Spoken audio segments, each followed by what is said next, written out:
압도적 뉴스 콘텐츠 3프로 뉴스룸입니다. 안녕하세요. 이주호 기자입니다. 안녕하십니까, 유종훈입니다. 자, 우리 크리스마스 연휴 모두 다 끝내고 네, 이제 또 새로운 화요일이 출발했는데 그렇죠.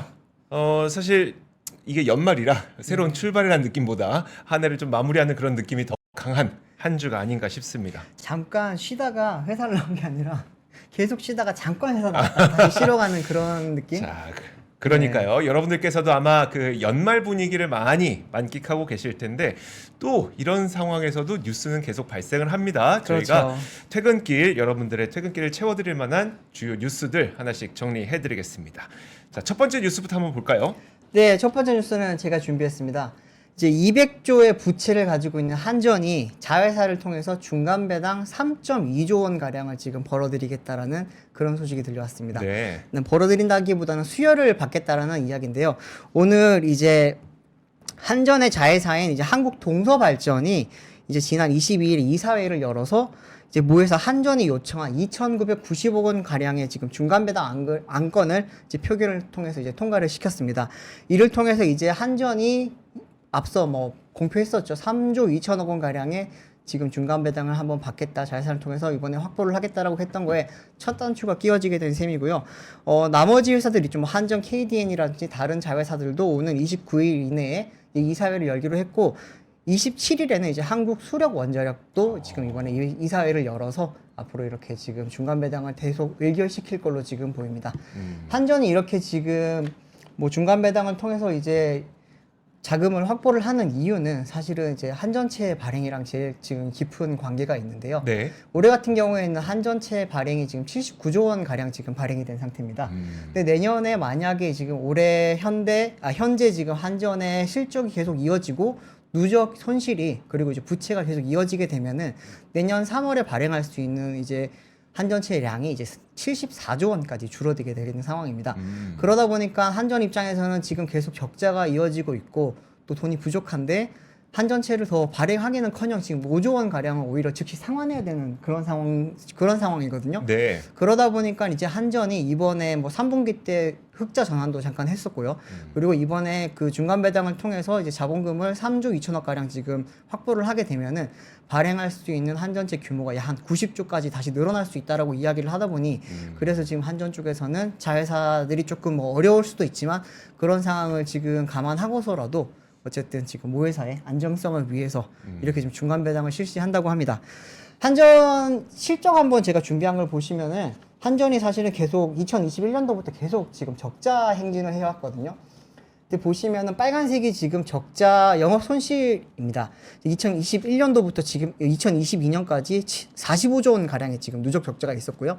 작년부터 보더라도 작년 3분기 때 7조 5천억 원, 그리고 4분기 때 10조 8천억 원, 그리고 이제 올 1분기, 2분기 때도 각각 6조, 2조 2천억 원 이렇게 지금 적자를 보다가 3분기 때 지금 정말 오랜만에 2조 원 가량 1조 9,966억 원 가량의 지금 영업 이익을 냈습니다. 네. 지금 이렇게 되더라도 지금 현재 예상대로 간다면은 뭐 연간 한 6조 원인가요? 그 정도 가량의 지금 손실이 예상이 될 수밖에 없고 이렇게 되면은 한전이 결국에는 이제 내년에도 뭐 지금 아마 계속 부채도 안 좋아질 거고 네. 뭐 영업 손실도 지금 이어질 걸로 지금 보고 있기 때문에 그 부분에 대해서는 어느 정도 지금 대비를 해야 되고 한전 같은 경우에도 사실은 예전부터 전기료, 네. 전기료 지금 인상 때문에 계속 뭐 문제가 말이 많았었는데 이번에 결국에는 조금 소폭 인상을 하기로 했잖아요. 네. 근데 그럼에도 불구하고 사실은 크게 지금 개선되는 바가 없기 때문에 내년도 아마 2분기 이후로 지금 추가적인 인상을 준비를 하고 있다라고 지금 이야기가 계속 들려오고 있거든요. 그렇게 되면은 아마 뭐 다들 예상을 하시겠지만 4월달 이제 총선이 끝나고 난 뒤부터 본격적인 이제 인상한 이야기가 나올 거고 그리고 나서 아마 인상이 되고 나면은 어떻게 보면 한전 입장에서는 네. 뭐 그런 실적 개선이라든지 아니면 재무적인 개선이 이루어질 수 있겠는데 또 이게 사실은 전기라는 게 사실 필수재고 인프라잖아요. 네. 그러다 보니까 뭐 기업이나 그런 국민들의 또 어떻게 보면 힘든 상황에 좀 더 가중되지는 않을까 그런 걱정도 조금 되기는 합니다. 누구나 다 생각은 하고 있지만 차마 입으로 그 내뱉지 못하는 게 4월 이후에 전기료가 인상될 거라는 네. 그 전망인데 그렇죠. 근데 어쨌든 또 구조상 그러니까 네, 공공연한 비밀이니까요. 네, 공공연한 비밀이니까 네네. 자, 4월 이후에 전기료가 인상될 가능성. 근데 결국은 이제 전기료가 또 이제 국민적인 물가를 확 들었다 놨다 할 수도 있는 부분이기 때문에 네. 또 그냥 마냥 올릴 수는 없어서 한전에 이 적자가 계속 누적되고 있는 상황이 좀 펼쳐지고 있습니다. 네. 중간 배당을 각각 기업별로 지금 자회사별로 어떻게 하는지 제가 취재를 해보니까 나오는데 네. 보시면은 현재로서는 한수원이 가장 많은 지금 1조 5,600억 원을 지금 중간 배당을 하기로 했고요. 동서발전을 비롯해 나머지 이제 5개 발전 자회사에 1조 4,800억 원이 지금 배정된 상황입니다. 이걸 좀 이렇게 서로 분배를 해서 내기로 했고, 한전 KDN 같은 경우에는 1,600억 원을 지금 하기로 했고요. 사실 한전이 처음에는 4조 원을 달라고 했습니다. 네. 4조 원을 달라고 했다가 이제 다른 지금 자회사들도 뭐 상황이 좋지 않다 보니 이렇게 논의 끝에 3조 2천억 원으로 지금 줄인 상황인데 네. 20%가량 감량을 했더라도 사실은 3조 2천억 원이 굉장히 큰 금액이죠. 네. 알겠습니다. 자, 이어서 두 번째 뉴스 한번 보도록 하겠습니다. 두 번째 뉴스는 우리나라 저출산 문제가 심각하다는 것은 다들 인식을 하고 계실 겁니다. 근데 저희 류종훈 기자는 네. 저출산 문제에 좀 네. 도움을 준, 그쵸?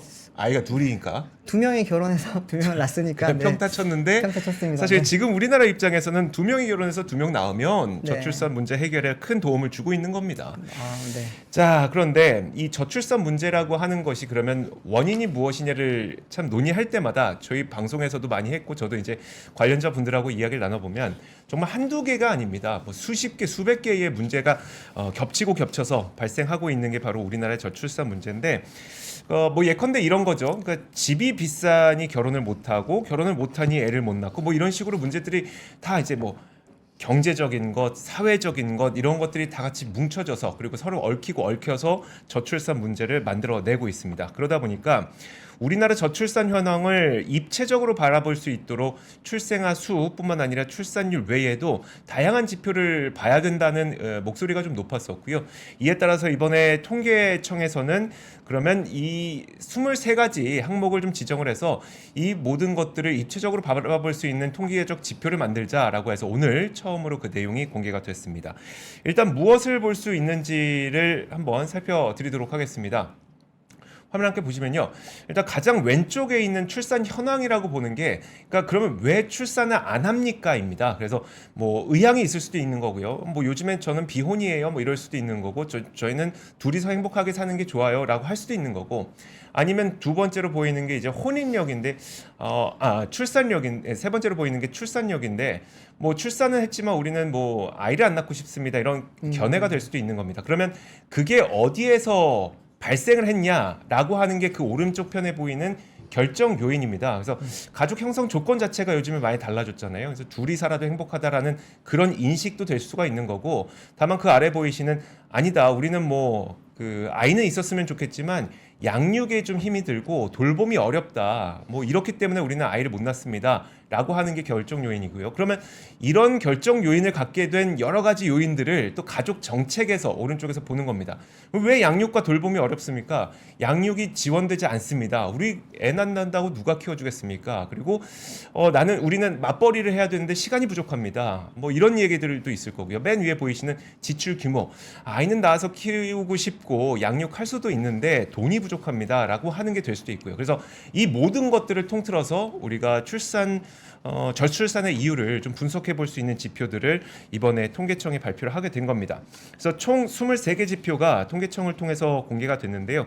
오늘 제가 봤던 것 가운데 굉장히 눈에 띄는 부분이 무엇이었냐면 다들 알고 있었지만 이게 극단적으로 좀 표현이 돼서 함께 공유를 해보고 싶었습니다.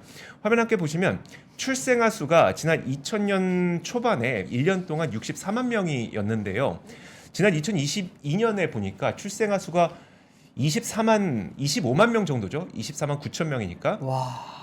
거의 출생아 수가 40만 명이 줄었습니다. 그렇네요. 이게 우리가 합계 출산율이라고 하니까 0.7 뭐 이게 굉장히 중요한 선이다라고 얘기는 하지만 그렇게 보는 것도 중요해도 지금 출생아 수 자체가 64만 명에서 40만 명 가까이 줄어들어서 25만 명밖에 안 된다는 걸 보니까 되게 확 절실하게 와닿는데요. 네. 네, 절실하게 출생아 수가 엄청나게 줄어들었구나라는 것을 좀 절실하게 느낄 수 있었습니다. 오른쪽 표에 있는 걸 보면 뭐냐면 연령별 출산율입니다. 그래서 그 해당 연령의 여자 인구 1000명당 몇 명을 출산하는지를 보니까요. 지금 전 연령층에서 다 낮아지고 있는데 유일하게 35세 이상에서 출산율이 좀 높아지고 있습니다.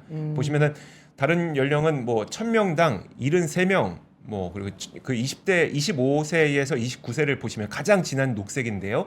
2000년대 초반까지만 하더라도 이때가 그때는 가장 결혼 많이 하고 애를 많이 낳는 시기였었잖아요. 그때는 그렇죠. 1000명당 150명의 아이를 낳았었는데 이제는 25세에서 29세 사이에 계신 여성분들은 1000명당 24명밖에 낳지 않습니다. 와. 엄청나게 적은 출산율을 보여주고 있는 이게 좀 그 연령대가 뒤로 밀린 측면이 분명히 있어요. 그렇게요. 네. 사회 진입 속도도 좀 느려지고 네. 그리고 이제 워낙 그 집값이 좀 비싸지다 보니까 자산을 증식할 수 있는 시기가 좀 뒤로 늦춰지고 이런 것들도 모두 다 좀 영향이 있었던 것 같습니다. 네, 이거 보니까 갑자기 확 생각이 드는 게 네. 저희가 이제 수능 시험을 치잖아요. 네. 대입 수능을 칠 때 연간 몇 명이 응시를 하나 이야기를 잘 생각해 보면은 저 때는 한 70만 명, 80만 명 그렇게 정도 됐던 것 같거든요. 맞아요. 근데 지금 2000년대 초반에 이제 태어난 사람들만 해도 한 60만 명 정도 수준일 텐데 네. 작년에 그러면 태어난 아이들은 한 25만 명이 가량 지금 수능을 칠 수 있다라는 그런 의미로도 그렇죠. 볼 수 있잖아요. 그러니까 20년 후에 네, 20년 후에는 우리나라 수험생 수는 25만 명이 안 되는 거죠. 안 될 수가 있죠. 네. 뭐, 아무리 재수생이 있다고 그렇죠. 하더라도. 아무리 재수생이 있다고 하더라도 20만 명 정도만 수능을 보고 네. 게 되는 그런 현상이 좀 나타날 가능성도 있습니다. 와, 저희 때보다 한 3분의 1 가량 줄어들어요. 그러니까요. 와. 그 결혼과 출산에 대해서 결혼하지 않는 이유에 대해서 이제 남녀의 통계가 좀 다르기도 했었는데 네. 일단 미혼 여성이 결혼하지 않는 이유에 대해서 1위가 결혼과 일을 함께하기 어려워서가 가장 많았고요. 결혼 자금 부족도 있었고 출산과 양육 부담도 그 다음 순이었습니다. 남성의 경우에는 결혼 자금 부족이 가장 큰 1위가 됐었고요. 그런 걸 보다 보니까 이제 결국 우리가 한 가지 원인으로 출산이 낮다라고 볼 수가 없는 거잖아요. 네. 지금 참 여러 가지 것들을 다 같이 좀 해결을 해야 되다 보니까 지표도 이렇게 23개 지표를 같이 봐야 되는 그런 현상이 좀 나타나고 있습니다. 네. 아, 참 출산율 이야기 나올 때마다 한숨을 쉴 수밖에 없네요, 진짜. 그러면 네. 한 명 더? 아, 네, 절대 안 이게 됩니다. 또 쉽지 네. 않습니다, 이게. 아, 지금도 힘듭니다. 네. 네. 네, 다음 뉴스는 이제 전기차 배터리 관련된 이야기입니다. 최근에 전기차 성장 둔화 이야기가 계속 많이 나오고 있는데 그럼에도 불구하고 이제 국내 배터리 업체들 그리고 또 양극재 업체들 이런 소재 업체들까지 다 투자를 지속적으로 집행을 하고 있다라는 이야기가 있어서 이제 모아서 한번 가져와 봤는데요. 오늘 나온 이야기 이제 제일 대표적인 건 이제 LG 화학입니다. LG 화학이 지난 19일 미국 테네시주 몽고메리 카운티 클락스빌에서 이제 양극재 공장 착공식을 열었다고 하는데요.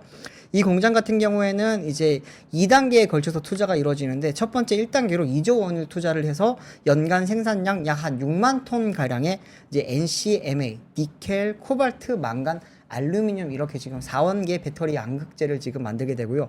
이 6만 톤이라고 하면 전기차 약 한 60만 대 가량에 지금 사용할 수 있는 양극재라고 합니다. LG화학 같은 경우는 작년 10월에 미국 이제 GM이랑 95만 톤 규모의 양극재 장기 공급 계약을 지금 한번 맺은 바가 있고요. 또 이제 10월 달에는 이제 일본 토요타랑도 2조 9천억 원 가량의 지금 양극재 공급 계약을 맺은 바가 있습니다. 이렇게 되면서 아무래도 지금 LG화학 같은 경우에는 LG 에너지 솔루션이라든지 여러 가지 지금 배터리 셀 기업에 지금 네. 양극재를 공급할 건데 많은 지금 걱정들이 많았잖아요. 사실 배터리 내년에 좋지 않다, 전기차 좋지 않다라는 이야기가 있었는데 투자를 집행을 계속 하겠다는 거는 거기에 대해서 지금 전혀 개의치 않다라는 의미이기도 하고 뭐 어떻게 보면 성장 전망치를 계속 가져가겠다라는 그런 의미로도 보이는데요. 이게 LG 화학뿐만이 아닙니다. 제가 이제 조사를 하면서 이제 자료를 하나 모았는데요. 한번 띄워주시면 좋겠습니다. 네. SK온 같은 경우에도 지금 마더 팩토리라고 부르는 이제 충남 서산 공장 증설을 계속 지금 진행을 하기로 했거든요.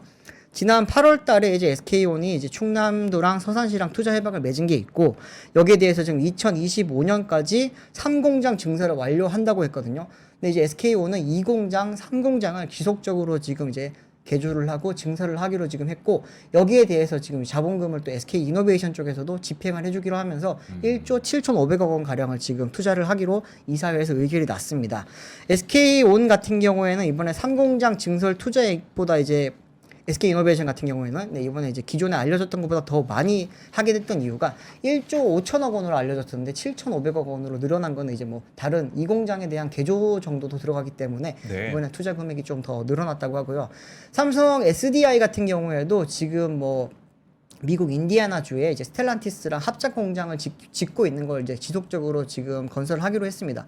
일각에서는 SK온이 지금 최근에 공장 증설에 대해서 조금 늦춘다 또는 뭐 머뭇거린다 투자 철회 이야기 뭐 소문 그런 괴소문까지 돌면서 SDI에 대해서도 우려가 좀 많았었는데 SDI 이번에 공식적으로 발표를 한 거는 이제 합작 공장을 25년도까지 뭐 계획대로 완공을 시키겠다라는 이야기를 했고요. 네. 또 이제 롯데 에너지 머티리얼즈라고 하는 이제 동박 공장, 동박을 지금 또 공급하는 곳이 있는데요. 이거 같은 경우에도 이제 2025년도까지 스페인 동박 공장에 대해서 지금 완공을 계획대로 진행을 하겠다고 했고, 이제 1차, 2차 투자가 이루어졌었고요. 최근에 이제 3차 투자까지 완료를 하면서 이제 이것까지 다 뭐 계획대로 지금 다 진행을 하기로 했습니다. 사실 2차 전지라든지 지금 전기차 관련해가지고 최근에 좀 안 좋은 이야기가 좀 많잖아요, 사실. 뭐 올해부터 지금 뭐 안 좋다, 뭐 판매량이 많이 줄었다라고 이야기를 하는데 그 부분을 제가 취재를 해보니까 사실 판매량이 준 나라는 우리나라밖에 없었습니다. 이 부분에 대해서도 자료를 하나 준비를 했는데요. 네. 띄워주시면 좋겠는데 이게 이제 블룸버그 NEF라고 하는 이제 블룸버그 계열의 이제 신에너지 이제 조사 기관인데요. 쭉 보시면은 이제 그 하나 크게 꺾이는 게 있죠. 저기가 이제 독일이고요. 네. 밑에서 보시면은 또 사우스 코리아가 빨간색으로 있긴 합니다. 사우스 코리아도 지금 꺾여 있거든요. 근데 이게 독일 자주색 정도로 보면 되겠네요. 그 네, 중간쯤에 있는 파란색 자주색. 선 위에 있는 네네. 겁니다. 예. 보시면 독일 같은 경우에는 지금 최근에 이제 2분기 이후에 많이 꺾이긴 했는데 아직까지 연간으로는 아직까지는 뭐 성장세를 이어가고 있고요. 유럽 전체로 보더라도 아직 30% 이상의 성장세를 보이고 있고 미국 같은 경우에는 거의 50%, 중국도 여전히 한 30%에서 40% 정도 성장세를 계속 이어가고 있거든요. 이것뿐만이 아니라 또 하나 좀 준비를 한 걸 보여주시면은 이건 SNE 리서치 자료이기는 한데 네. 보시면은 이제 1월 달부터 10월 달까지 2차 전지 전기차용 배터리 사용량을 보시면은 이제 총 합계가 이제 누적으로 44%가량 지금 증가를 했습니다. 뭐 2차 전지 산업이 좋지 않다고 하는데 성장세가 44%까지 이어지고 있다는 거는 이게 세상에 이런 산업이 어디 있습니까, 네, 지금? 전년 대비 44% 성장한 산업이 2차 전지 말고 없어요, 사실은. 네. 이게 보시면은 아직까지 성장률이 둔화가 됐다라는 거지. 성장세가 꺾였다거나 아니면은 뭐 이게 뭐 성장세가 꺾였다거나 아니면은 판매량이 줄었다 이런 이야기는 전혀 아니고요. 내년도 지금 전망치가 조금씩 나오고 있기는 한데 전년 대비 성장률이 주는 건 맞습니다. 네. 근데 여전히 성장세를 이어갈 거라고 지금 대부분의 전망 뭐 시장 조사 업체들이 지금 전망을 하고 있고요. 우리나라가 조금 약간 여전히 좀 불안하게 나오는 게 대한민국 같은 경우에는 내년도에도 좀 성장이 둔화되거나 아니면은 뭐 성장이 꺾이거나 이런 이야기는 대한민국은 조금 포함이 될 수도 있지 않을까 싶은데 결국 셀 업체들이 이렇게 계속 그 내년도 투자 규모, 캐펙스 투자 규모를 크게 네. 늘린다는 것은 전 세계적인 수요에는 이상 없다고 그렇죠. 본다고 봐야 될까요? 네, 글로벌 시장에서 글로벌 전기차 시장에서 이제 대한민국이 차지하는 비중이 되게 미미하거든요, 사실은. 네. 뭐 그렇기 때문에 이들 자체가 이제 국내 시장만 보는 게 아니고 뭐 중국, 유럽, 미국 이런 글로벌 시장을 다 보고 투자를 하는 거기 때문에 거기에 대해서 전혀 성장세에 문제가 없다라고 보는 것이기도 하고요. 또 이제 투자라는 게 수조 원치의 투자를 바로 내년을 보고 하는 건 아니잖아요. 그렇죠. 그렇기 때문에 2030년, 2040년 이렇게 중장기적으로 봤을 때는 결국에는 전기차 또는 전동화 쪽으로 이렇게 계속 이어질 흐름이 이어질 거기 때문에 그 부분에 대해서 뭐 믿고 투자를 하는 것이고 아무래도 그 부분은 사실 뭐 환경적인 부분이라든지 산업적인 부분으로 봤을 때도 뭐 여전히 가야 되는 부분이고 갈 수밖에 없다고 봅니다. 알겠습니다. 자, 이렇게 저희가 세 번째 뉴스까지 한번 살펴봤습니다. 이어서 다음 뉴스 한번 보도록 하겠습니다. 요즘에 우리나라 분들이 파월 의장, 그러니까 제롬 파월 연준 의장보다 더 많은 관심을 기울이고 있는 중앙은행장이 있습니다. 어디일까요? 이창용 그걸 생각을 못했네요. 자, 세 번째로 네. 세 번째로 많은 관심을 갖고 있는 중앙은행 총재는 바로 우에다 가조 일본 중앙은행 총재가 아닐까 싶어요. 그쵸, 그쵸. 왜냐하면 요즘에 워낙 엔화 관련된 투자를 많이 하셨습니다. 실제로 엔화에 투자하시는 분들도 계시고 아니면 엔화 ETF나 엔화 ETN이나 아니면 일본 기업이나 일본 채권이나 뭐 달러 표시 일본 채권에 투자하시는 그런 분들도 있으니까 그쵸.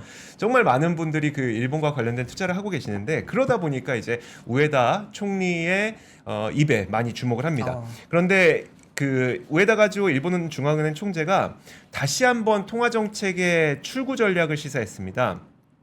어제 그 도쿄 게이란렌, 그러니까 우리나라 말로는 경단련이라고 하죠. 네. 우리나라의 그 경제연합회 그 정도가 되는 게이란렌 주최로 열린 행사에서 인플레이션 목표치 달성 가능성이 점차 높아지고 있다 이렇게 밝혔습니다. 그러면서 임금과 물가의 선순환이 강화돼서 연 2%의 물가 안정 목표를 지속적이고 안정적으로 이룰 가능성이 커진다면 통화정책 변경을 검토할 수 있다라고 얘기를 했습니다. 그러니까 통화정책 변경이라고 하는 것은 우리가 흔히 지금 뭐 미국이나 우리나라 입장에서는 긴축이니까 여기서 통화정책 변경은 완화가 될 것이고 그렇죠. 그런데 일본의 경우에는 정말 장기간 초장기간 초완화 정책을 써왔잖아요. 그러다 보니까 일본 입장에서 이 정상화라고 하는 것은 긴축을 말하게 됩니다. 근데 다만 이제 우리가 지금 갖고 있는 의문점은 이게 아닐까 싶어요. 그래 이제 긴축으로 갈 건 알겠는데 그럼 언제 가게 되겠느냐 이 변곡점에 대해서 궁금해하실 분이 계실 텐데 주요 변곡점이 아마 내년 상반기가 되지 않을까라는 전망이 나오고 있습니다. 그 이유는 뭐냐면 우에다 총재가 또 어제 이런 얘기를 했는데요.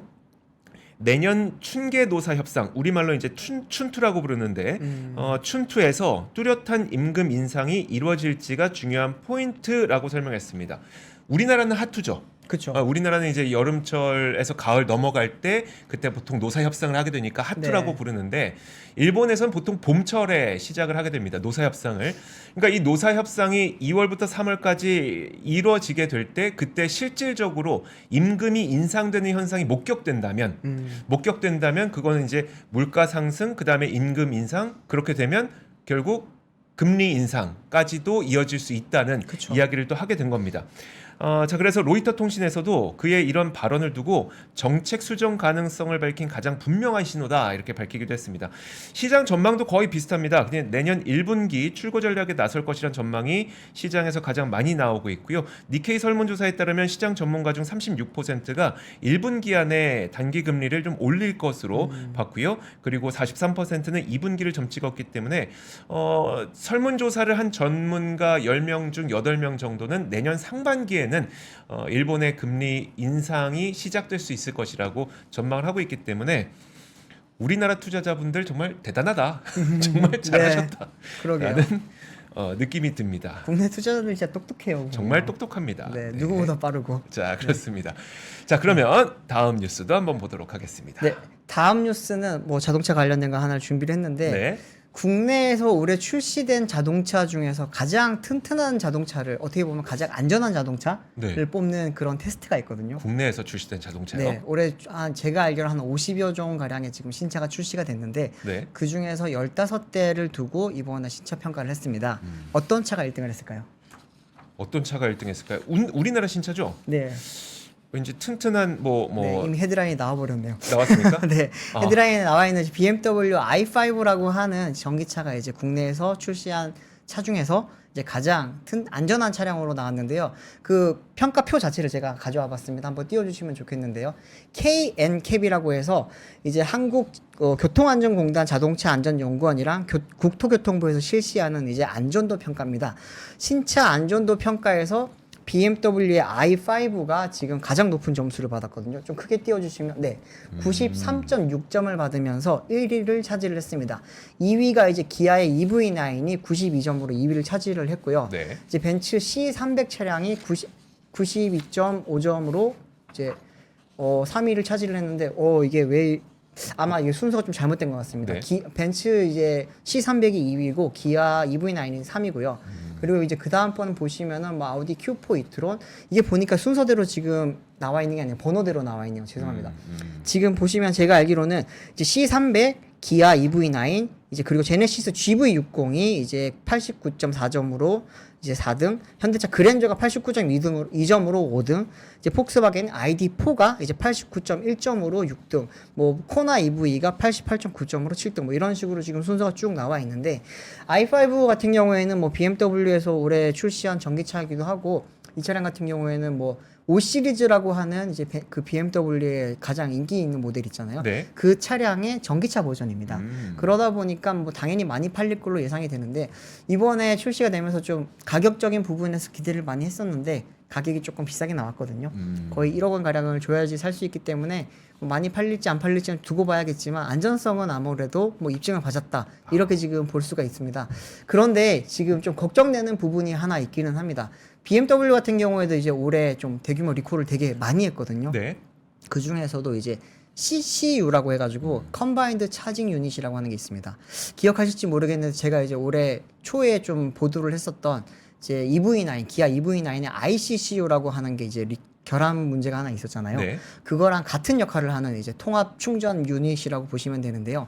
그거 같은 경우에도 보시면은 이제 파나소닉에서 제조를 해서 BMW에 공급을 했는데 이제 최근에 출시를 했던 iX, iX3, i4, i7 이 차량에 지금 들어갔던 이 CCU라고 하는 시스템에 문제가 생겨서 지금 이제 리콜을 했거든요. 네. 근데 제가 파악하기로는 i5에도 똑같은 이제 동일한 시스템이 들어가고 있고 물론 뭐 소프트웨어적인 차이는 있지만 하드웨어 자체가 동일합니다.